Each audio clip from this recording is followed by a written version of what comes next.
أعوذ بالله من الشيطان الرجيم بسم الله الرحمن الرحيم اسی طرح ہم بیان کرتے ہیں آپ کے سامنے ان لوگوں کے احوال جو گزر چکے، اور تحقیق کے ہم نے آپ کو اپنے پاس سے ذکر یعنی قرآن مجید عطا کیا۔ جو کوئی اس سے منہ موڑے گا تو وہ قیامت کے دن بوجھ اٹھائے گا جس میں وہ ہمیشہ ہمیشہ رہیں گے، اور ان کے لیے وہ بوجھ قیامت کے دن بہت برا ہوگا۔ جس دن سر پھونکا جائے گا اور مجرم اس دن جمع کیے جائیں گے، خوف زدہ ہوں گے، آنکھیں نیلی ہوں گی، وہ ڈر رہے ہوں گے آپس میں۔ وہ سوال کریں گے تم کتنا ٹھہرے؟ تو کہنے والا کہے گا کہ ہم 10 دن ٹھہرے، ہم جانتے ہیں جو کچھ وہ کہہ رہے ہیں۔ پھر ان میں کا ایک شخص کہے گا کہ تم صرف 1 دن رکے رہے۔ حضرت سامعین، یہ سورہ طٰہٰ کی آیت نمبر 99 سے 104 تک تلاوت کی گئی۔ سورہ طٰہٰ میں اللہ تبارک و تعالیٰ نے بطور خاص 3 طرح کا مضمون بنیادی طور پہ بیان فرمایا ہے۔ ایک توحید کا مضمون ہے، اور دوسرے رسالت کا مضمون ہے، اور تیسرے آخرت کا مضمون ہے۔ یہ 3 مضامین کو اللہ تبارک و تعالیٰ نے سورہ طٰہٰ کے اندر بیان فرمایا، اور اس توحید کے مضمون کے ذیل میں اور اس کے ضمن میں انبیاء علیہم السلام کے وہ واقعات جو توحید سے لبریز ہے، اور ان کی وہ دعوت جو انہوں نے اپنی قوم کو دی، اس کا تذکرہ فرمایا۔ یہ جو آیت ہے، پہلی آیت، اس میں اللہ نے اسی کا ذکر کیا، كَذَلِكَ نَقُصُّ عَلَيْكَ مِنْ أَنْبَاءِ مَا قَدْ سَبَقَ۔ ہم آپ کے سامنے وہ احوال، وہ واقعات ذکر کر رہے ہیں جو پہلے گزر چکے ہیں۔ یہ کسی تاریخ میں لکھے ہوئے نہیں ہیں، کسی بک میں لکھے ہوئے نہیں ہیں، بلکہ بذریعے وحی حضور اکرم صلی اللہ علیہ وسلم کو یہ واقعات، یہ احوال، یہ قصص بتلائے گئے ہیں، اور قرآنی شکل میں بتلائے گئے۔ اللہ فرمائے وَقَدْ آتَيْنَاكَ مِن لَّدُنَّا ذِكْرًا، ہم نے آپ کو اپنے پاس سے ذکر عطا فرمایا۔ ذکر کے معنی یہاں پر مفسرین نے فرمایا قرآن ہے۔ قرآن، ہم نے آپ کو قرآن دیا، قرآن کی شکل میں وہ تمام واقعات، وہ قصص، وہ احوال ذکر کیے ہیں۔ مفسرین کو اللہ جزائے خیر دے، بہت کاوشیں ہیں ان کی، بہت محنتیں ہیں۔ اگر ذکر کو آپ ڈکشنری میں تلاش کریں گے تو وہاں پر تذکرہ اور واقعہ، قرآن مجید کا لفظ نہیں آئے گا۔ اس کو مفسرین نے بیان فرمایا۔ ایک بہت بڑا اشکال بہت پہلے لوگوں نے کیا تھا، جب ہم نے ڈنکے کی چوٹ پہ یہ اعلان کیا یہ قرآن 1400 سال سے محفوظ ہے اور قیامت کی صبح تک محفوظ رہے گا، تو اعتراض کرنے والے نے اعتراض کیا تھا، دلیل کیا ہے؟ ہم نے کہا اِنَّا نَحْنُ نَزَّلْنَا الذِّكْرَ وَإِنَّا لَهُ لَحَافِظُونَ، بلا شبہ ہم نے ذکر کو اتارا ہے اور ہم ہی اس کی حفاظت کرنے والے ہیں۔ قرآن کا ذکر نہیں ہے، یہاں پر ذکر کا لفظ ہے۔ ہم نے کہا کہ یہ آیت ہے۔ اعتراض کرنے والے نے اعتراض کیا، کیا دلیل ہے؟ اس سے توریت بھی تو ہو سکتی، انجیل بھی ہو سکتی، زبور بھی ہو سکتی، اس کی بھی حفاظت اللہ نے لے رکھی ہے، قرآن ہی کی حفاظت اللہ نے لے رکھی ہے، اس کا ثبوت کہاں سے ہے؟ تو علماء نے جواب دیا، فرمایا انا نحن نزلنا الذکر، یہ ذکر سے پہلے جو لفظ ہے نزلنا، تو اس کے میننگ آتے ہیں کہ کسی چیز کو تھوڑا تھوڑا اتارنا، تھوڑا تھوڑا، اور یہ صرف قرآن مجید تھوڑا تھوڑا اترا ہے، اس کے علاوہ توریت ہے ایک ساتھ اتری، زبور بھی ایک ساتھ، انجیل بھی ایک ساتھ، اور صحیفے بھی ایک ساتھ مکمل اتار دیے گئے۔ یہ قرآن کی خصوصیت ہے، اور یہ لفظ نزلنا بتلا رہا ہے، تاریخ بھی شاہد ہے کہ 23 سال کے اندر قرآن تھوڑا تھوڑا اترا، تو ذکر سے قرآن ہی مراد ہے، کوئی اور کتاب نہیں مراد ہو سکتی۔ جھک گئی ان کی نگاہیں، گردنیں جھک گئی، واضح ہو گیا کہ قرآن مجید کی حفاظت کی ذمہ داری رب ذوالجلال نے لی ہے، 23 سال کے اندر اس کو اتارا ہے۔ انا نحن نزلنا الذکر وانا لہ لحافظون، ہم نے ذکر کو اتارا، یعنی قرآن مجید کو، اس کی حفاظت کی ذمہ داری اللہ نے لے رکھی ہے۔ اسی کو اللہ یہاں پر بیان فرماتے ہیں، وَقَدْ آتَيْنَاكَ مِن لَّدُنَّا ذِكْرًا، ہم نے آپ کو ذکر دیا ہے قرآن مجید کی شکل میں، قرآن عطا کیا ہے، یہیں سے رسالت کا ثبوت ہوتا ہے۔ میرے اور آپ کے نبی حضور اکرم صلی اللہ علیہ وسلم رسول ہیں، رسول بنا کر قرآن مجید آپ کو عطا کیا گیا، اور صرف رسول نہیں بلکہ امام الانبیاء بنایا گیا، امام الرسل بنایا گیا، اور قیامت تک تمام کے تمام لوگوں سے کہا گیا قُلْ يَا أَيُّهَا النَّاسِ إِنِّي رَسُولُ اللَّهِ إِلَيْكُمْ جَمِيعًا، کہ تم تمام کی جانب رسول بنا کر بھیجا جا رہا ہے، کسی ایک قبیلے کے لیے نہیں، عرب کے لیے نہیں، عجم کے لیے نہیں، کسی ایک کنٹری کے لیے نہیں، بلکہ عرب ہے، عجم ہے، اس زمانہ ہے، یہ زمانہ ہے، قیامت تک کا زمانہ، یہ پورا زمانہ گھیرا ہوا ہے نبوت والا۔ ایسی نبوت ہے آپ صلی اللہ علیہ وسلم کی، ایسا رسول بنا کر آپ کو بھیجا گیا۔ اس واسطے یہ عقیدے کی بات ہے، رسول ہے اور خاتم النبیین ہے۔ ما کان محمد ابا احد من رجالکم ولکن رسول اللہ وخاتم النبیین، رسول بنا کر بھیجا گیا، تمام انسانیت کے لیے بھیجا گیا، قیامت کی صبح تک کے لیے بھیجا گیا، اور نبیوں کے سلسلے کو ختم کرنے والا بنا کر بھیجا گیا۔ اور پھر آپ ہی یہ ذمہ داری بھی دی گئی، شریعت کی وضاحت کیجئے، شریعت کی تشریح کیجئے، قرآن کی وضاحت کیجئے۔ وَأَنزَلْنَا إِلَيْكَ الذِّكْرَ لِتُبَيِّنَ لِلنَّاسِ، ہم آپ کے اوپر قرآن اتار رہے ہیں، اس کی ڈیٹیل، اس کی تفسیر کیجئے، اس کی وضاحت کیجئے۔ تو احادیث کا جو ذخیرہ ہمارے پاس موجود ہے وہ ہے قرآن کی تفسیر، آپ کے اقوال، آپ کے افعال اور آپ کی بتائی ہوئی باتیں، وہ ہے قرآن کی تفسیر ہے، وہ شریعت ہے، وہ دین ہے۔ اب کیا مضمون بیان کیا جا رہا ہے؟ قیامت کا مضمون ہے، جیسے کہ میں نے ابھی عرض کیا، توحید کا مضمون بھی ہے، رسالت کا مضمون بھی بیان ہوا، اب آخرت کا مضمون بیان ہوتا ہے۔ من اعرض عنہ فإنہ یحمل یوم القیامت وزرا، جو قرآن سے منہ موڑے گا بہت بڑا بوجھ لے کر قیامت میں حاضر ہوگا۔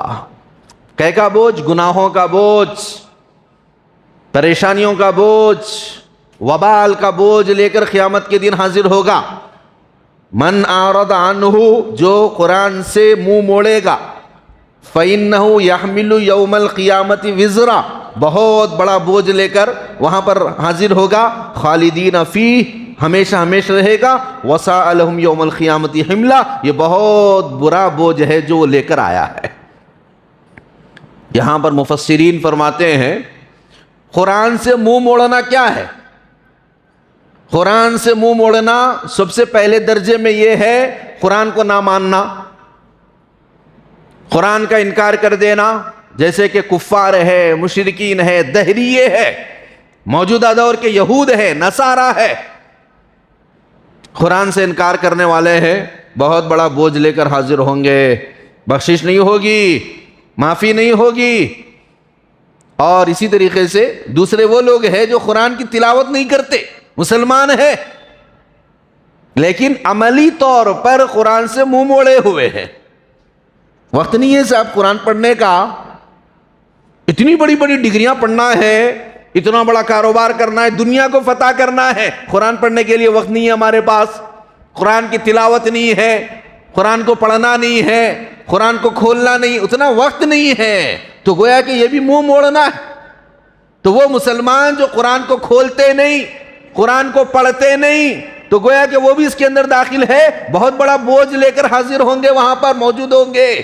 اس وجہ سے قرآن کی تلاوت ہمارا فریضہ ہے، ایک ایک نیکی ملتی ہے، اور یہ قرآن نجات دلانے والا ہے، یہ قرآن ہم کو اللہ سے قریب کرنے والا ہے، یہ قرآن ہم کو برکتیں اتارنے والا ہے۔ یہ صرف مردوں کے لیے نہیں ہوتا، دنیا سے چلے گئے ان کے لیے پڑھ دیے بخش دیے نہیں، بلکہ اپنی زندگی سدھارنے کے لیے ہے، اپنی زندگی بنانے کے لیے ہے، اور اپنے آپ اپنی زبانوں کو قرآن سے لبریز کرنے کے لیے۔ قرآن کو پڑھیے، قرآن میں چاشنی ہے، قرآن میں مزہ ہے، اور تلاوت کے اندر فائدے ہیں، دل کا زنگ دور ہوتا ہے، رب سے قربت نصیب ہوتی ہے، اور نورانیت آتی ہے۔ قرآن کو دیکھنا بھی ثواب، قرآن کو پکڑنا بھی ثواب، قرآن کی تلاوت بھی ثواب، تلاوت کرنا۔ تو جو تلاوت نہیں کرتے تو گویا کہ قرآن سے منہ موڑے ہوئے۔ اور پھر تیسرے وہ ہے جو قرآن کو سمجھتے نہیں۔ قرآن تو سمجھنے کی کتاب ہے، اس واسطے قرآن کو اتارا گیا، پڑھو سمجھو کیا بتایا جا رہا ہے، سمجھیں گے نہیں تو معلوم کیا ہوگا۔ ہم دوسروں کو بتا رہے ہمارے پاس قرآن ہے، آسمان سے اترا ہوا، قیامت کی صبح تک باقی رہے گا۔ بھئی کتاب ہے کیا قرآن میں؟ نہیں معلوم بھئی، خالی قرآن ہے۔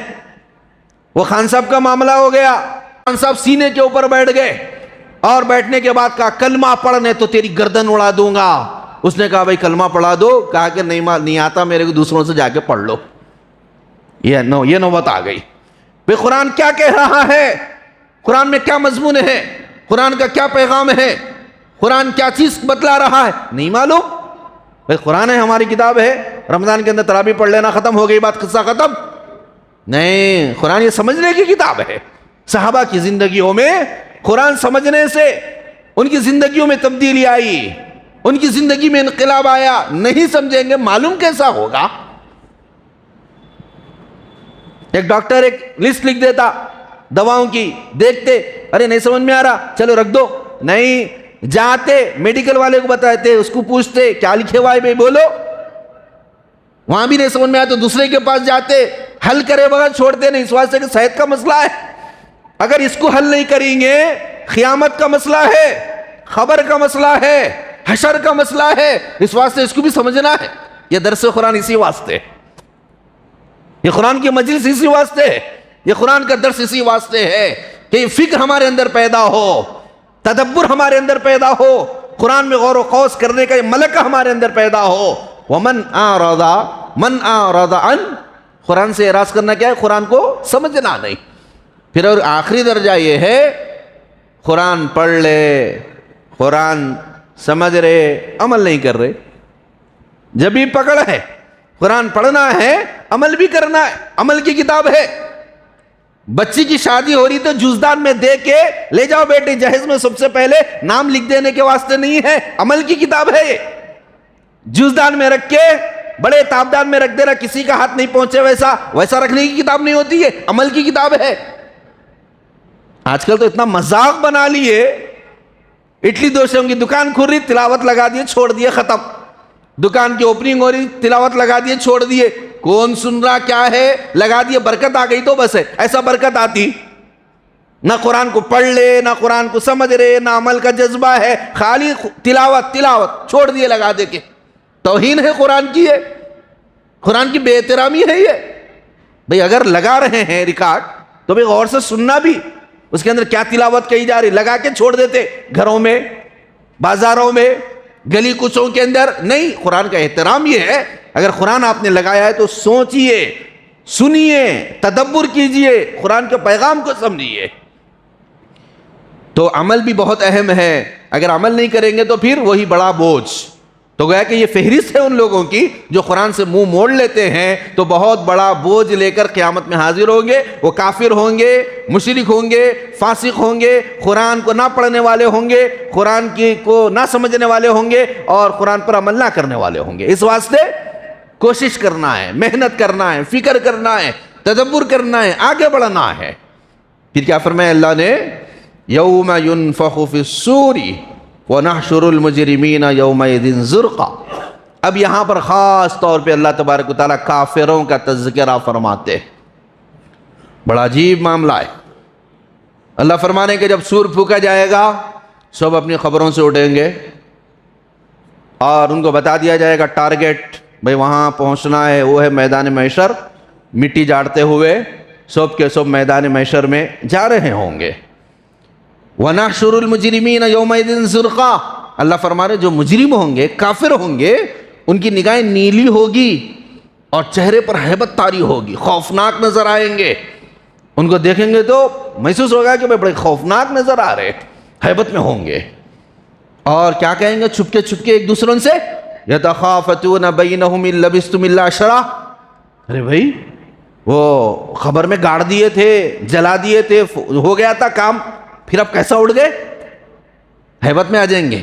دنیا میں تو انکار کر رہے تھے مرنے کے بعد دوبارہ زندہ ہونا نہیں ہے, جلا نہیں اٹھیں گے, پورا انکار کر رہے تھے, لیکن وہاں اٹھ گئے تو ہیبت میں آ جائیں گے. ارے یہ کیا ہو گیا؟ ایک دوسرے سے پوچھیں گے ارے بھائی وہ اپن وہاں جو گاڑ دیے تھے, دفنا دیے تھے, جلا دیے تھے, کتنے دن رہے وہاں پر؟ تو بولنے والا بولیں گا 10 دن رہے, جبکہ سالہ سال رہے وہاں پر, 10 دن رہے. تو ایک دوسرا بولے گا نہیں 10 دن نہیں, 1 دن رہ کے آیا خالی. عالم برزخ جس کو ہم بولتے, مرنے کے بعد آپس میں ایک دوسرے سے سوال کرتے رہیں گے. تو اللہ تبارک و تعالیٰ یہ نقل فرما رہے ہیں, مفسرین فرماتے ہیں یہ کیفیت کیوں پیدا ہوگی؟ جو عالم محشر کا جو ہولناک منظر ہوگا, اس ہولناک منظر کے سامنے ان کے سالہ سال وہ 1 دن کی طرح نظر آئیں گے. سوچیے آپ, اتنا ہولناک, اتنا خوفناک منظر ہوگا. سالہ سال خبر میں لیٹے رہے, سالہ سال مٹی میں ملے رہے, لیکن کیسا محسوس ہوگا؟ 1 دن. تو کتنا خوفناک وہ عالم ہوگا اور کتنا خوفناک وہ محشر کا منظر ہوگا, اس کو قرآن یہاں پر بیان فرما رہا ہے. اس وقت اس کی تیاری کے لیے, تیاری ہر ایک کو تیاری کرنا ہے. کافر کو ایک دعوت دی جا رہی, سمجھ جا, سدھر جا, ورنہ بہت پچھتانا پڑے گا. چپ کے کہے گا کچھ نہیں ہونے والا, وہاں پر تو پکڑ ہو جائے گی. ایک مسلمان کو بھی تنبیہ کی جا رہی ہے, قیامت آنے والی ہے, خبروں سے اٹھنا ہے, حساب کتاب ہونا ہے. یہ زندگی سب کچھ نہیں ہے, یہاں کا عیش و آرام ہی سب کچھ نہیں ہے, یہاں کی مصیبت ہی سب کچھ نہیں ہے, یہاں کی تکلیف سب کچھ نہیں ہے. ایک دن سب فنا ہونے والا ہے, سب چیزیں چھوٹنے والی ہے. کام کیا آنے والی ہے؟ جو تم نے نیک اعمال کیے ہیں, جو تم نے اللہ سے تعلق پیدا کیا, رسول اللہ صلی اللہ علیہ وسلم سے تعلق پیدا کیا, قرآن سے تعلق پیدا کیا, اس کے اوپر چل کے زندگی گزارے, یہ چیز کام آنے والی ہے. جھنجھوڑا جا رہا ہے. وہ محشر کے آنے سے پہلے ایک محشر تو وہ ہوگا, سور پھونکا جائے گا, دنیا فنا ہوگی. کب جلا کب ہوگا اللہ بہتر جانتے, لیکن آدمی کی موت خود اس کے اوپر ایک قیامت ہے. موت تو ہمارے قریب ہے, دائیں بائیں چل رہی ہے, کوئی بھروسہ نہیں ہے. جوان بھی جا رہا, بوڑھا بھی جا رہا. ایک 20 سالہ نوجوان, آج جمعے میں نے دعا کی, 20 سالہ نوجوان دوستوں کے ساتھ گیا, واپس آیا, ایک بہت بھیانک ایکسیڈنٹ ہو گیا, 10 دن دواخانے میں رہا, ختم ہو گیا, بس ہو گئی زندگی ختم. اس واسطے یہ نہ سمجھے جوانی ہے ابھی تو موج مستی کر لیں گے. نہیں جوانوں, یہی وہ وقت ہے اللہ کو راضی کرنے کا, یہی وقت ہے سجدہ کرنے کا. جب گھٹنوں میں درد پیدا ہو جائے گا اور گھٹنوں کی تکلیف بڑھ جائے گی اور کمر میں بھی تکلیف رہے گی, کیسے اللہ کی عبادت کرو گے؟ تمنا میں رہ جاؤ گے, اے کاش وہ جوانی ہوتی. ارے آج ہے وقت عبادت کرنے کا. پوری قیمتی جوانی جاب پہ لگا دیے, گھریں تعمیر کرنے میں لگا دیے, پراپرٹیاں جمع کرنے میں لگا دیے، عین بڑھاپے کے وقت چاہتے ہیں اللہ کی عبادت کرے، کہاں؟ گھٹنے جواب دے چکے ہیں، بدن جواب دے چکا ہے۔ میں کسی پہ طنز نہیں کر رہا ہوں، میں نوجوانوں کو ترغیب دے رہا ہوں، نوجوانوں اپنے سجدوں کی قدر کرو، مسجد میں آنے کی قدر کرو، اور اپنا تعلق اللہ اس کے رسول سے بنا لو۔ تمہارا ایک ایک سجدہ اللہ کو بہت محبوب ہے، عرش کے سائے میں جگہ ملے گی اگر جوانی کے اندر پرہیزگاری اختیار کرو گے۔ قرآن سے وابستگی پیدا کرو، رسول اللہ صلی اللہ علیہ وسلم سے وابستگی پیدا کرو۔ موت کا کوئی بھروسہ نہیں، زندگی کا کوئی بھروسہ نہیں، مثالی نوجوان بن کے زندگی گزارو۔ میری یہ تمنا ہے، یہ خواہش ہے، مثالی نوجوان آپ کو دیکھ کر کہے کہ بھائی قرآن پہ عمل کرنے والا، سنتوں پر عمل کرنے والا، آخرت کی فکر رکھنے والا، نمازوں کا اہتمام کرنے والا آپ کو دیکھ کر کہے، یہ شوق، یہ جذبہ اپنے اندر پیدا کرو۔ تو یہ قیامت کا مضمون کیوں بیان ہوا؟ ہم سب کو جوڑنے کے لیے کہ ہم اپنی زندگی کے اندر غور کریں، تدبر کریں کہ ہم کو یہ چھوڑ کر جانا ہے، وہاں جو سامان لے جانا ہے، خالی ہاتھ نہیں جانا ہے، اعمال لے کر جانا ہے، عبادات لے کر جانا ہے، اخلاص کی دولت لے کر جانا ہے، نبی اور رسول سے تعلق لے کر جانا ہے۔ تو غرض یہ کہ یہ جو مختصر سی آیات تلاوت کی گئی، اس میں آپ صلی اللہ علیہ وسلم کی رسالت کا تذکرہ ہوا، اور جو قرآن آپ کو دیا گیا قرآن کا ذکر ہوا، اور پھر آخرت کا تھوڑا سا مضمون اللہ تبارک و تعالیٰ نے بیان فرمایا ہے۔ اللہ سے دعا ہے جو باتیں کہیں سنی گئی ہے ہم سب کو اس پر توفیق عمل نصیب فرمائیں، اور ہماری دنیا بھی سنوار دے اور آخرت بھی سنوار دے۔